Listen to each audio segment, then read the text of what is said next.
Fire NOC વગર કોઈ દિવસ કંઈ પણ જે છે એ શક્ય નથી, ત્યારે આ જે ગેમ ઝોન છે એની ફાયર એનઓસી ન હોવા છતાં પણ એને કેમ મંજૂરી મળી, એ સિવાય આને આજે 1 વર્ષ થવા આવ્યું છે, પણ જે કહેવાય ને કે નાની નાની માછલીઓ જે છે એની સામે કાર્યવાહી થાય છે, પણ જે મોટા મગરમચ્છો છે ભારતીય જનતા પાર્ટીના જે શાસકો જે છે, પદાધિકારીઓની જેની પણ આમાં સંડોવણી છે એની સામે હજી સુધી પણ ગુનો જે છે એ નોંધાયો નથી।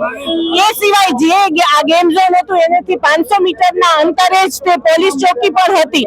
આ જે ગેમ ઝોન છે એનો જ્યારે ઉદ્ઘાટન સમારોહ હતો ત્યારે પણ મોટા મોટા અધિકારીઓ પણ એમાં સામેલ હતા, તો પણ આ જે અત્યારે પીડિતો છે એને કઈ ન્યાય મળ્યો નથી। માત્ર થોડી સહાય આપી અને શાસકો છે એ પોતાની ખાલી વાહવાહી કરે છે, પણ જે હકીકતમાં આમાં ગુનાહ જેને આચર્યો છે એની સામે કઈ કાર્યવાહી કરવામાં નથી આવી। આ ગેમ ઝોન જ્યારે થયું ત્યારે ત્યાં માદક દ્રવ્ય જે છે એના પણ અવશેષો મળેલા હતા, તો પણ હજી એની ઉપર પણ કઈ કાર્યવાહી નથી થઈ। ત્યારે આજે 1 વર્ષ થયા છતાં કોઈ ઉપર પણ ગુનો નોંધવામાં આવ્યો નથી। એના માટે થઈ અને આજે અમે પોલીસ કમિશનર શ્રી પાસે આવ્યા છીએ।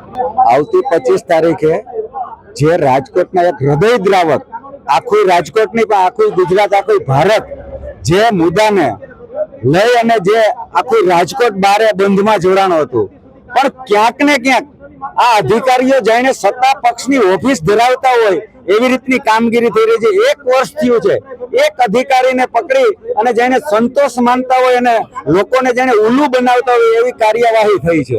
આવડી મોટી ઘટના બની હોય તો એના માટે જે પણ જવાબદારો હોય, પદાધિકારી હોય, શાસક પક્ષના હોય, અધિકારીઓ હોય, એના માટે એની વિરુદ્ધ કોઈ પણ જાતની કાર્યવાહી કરવામાં નથી આવતી। એટલે ક્યાંક ને ક્યાંક આ મોટી લોકો માટે જે રચાયેલી કચેરીઓ છે એ સત્તા પક્ષની જેને ઓફિસો બની રહી ગઈ હોય એવું બિહેવિયર થઈ રહ્યું છે। કોંગ્રેસે પીડિતોને આમંત્રિત કર્યા છે, પણ ક્યાંક ને ક્યાંક આ સત્તા પક્ષના જોર જુલમથી પીડિતો પણ ક્યાંક ને ક્યાંક ડરી રહ્યા હોય, અથવા તો પોતાને મહેનતાણું નહીં મળે, અથવા તો તમારી ઘર ઉપર જેમ મુખ્યમંત્રી શ્રીની સામે પેલા બેને ફરિયાદ કરી હતી એમનું ઘર તોડવાની નોટિસ આપી, એવી રીતે ક્યાંક ને ક્યાંક આ પીડિતોને સરકાર દબાવી રહી છે અને એનું કામ અધિકારીઓ કરી રહ્યા છે।